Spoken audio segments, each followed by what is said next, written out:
John, the big buzzword right now is flood insurance.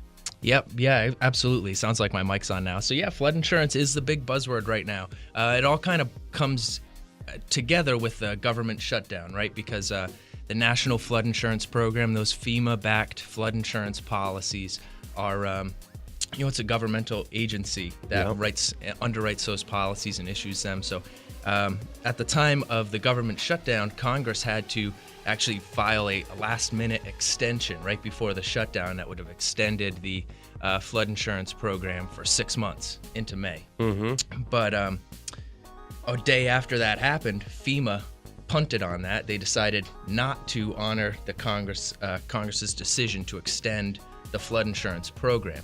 So for a couple days, the National Association of Realtors, American Bankers Association, and the Insurance Agents of America all were up in arms about this because this is it's gonna be a huge problem if you can't issue and renew National Flood Insurance Program policies.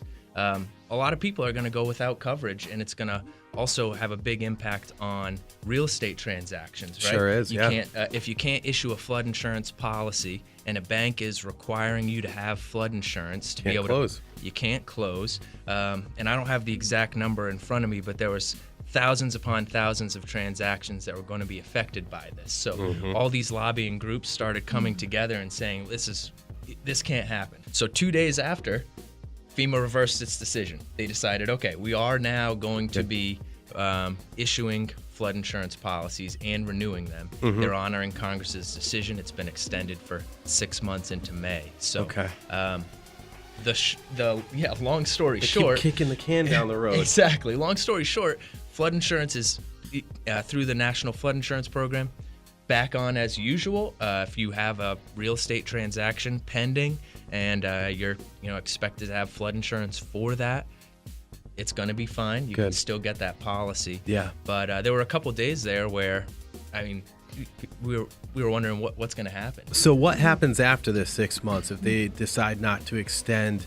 Basically, I think what had happened is since 2013, they've been taking away the subsidies, 20% per year, correct? Right. Okay, so are we on the last leg of that 20%, and they keep kicking that down the road? So they need to do something about it, right? I mean, the flood insurance, the program, it's just, like you said earlier, it's just they keep kicking the can.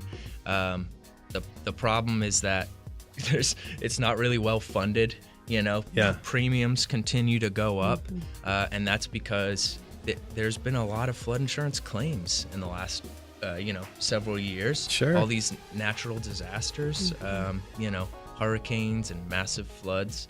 People are, the flood insurance program is paying out a ton of money in claims, and like any insurance company, that's how they make their profit. You more premiums in than you're paying out in claims, and they're at a huge deficit. I always make myself available to Emilio's team and many of the other realtors that we work with, that if they are working with a buyer that's looking at a home that maybe is in a flood zone, they can reach out to us and we can check, A, is it in a flood zone, and B, how much is that flood insurance going to cost? So before you put an offer in on that home and, start putting down deposits, getting way ahead of yourself, and after the fact finding out that you need this expensive flood insurance policy, let's get out in front of that, figure out, okay, flood insurance is going to cost $1,500 a year on this home. Can we really afford that extra cost?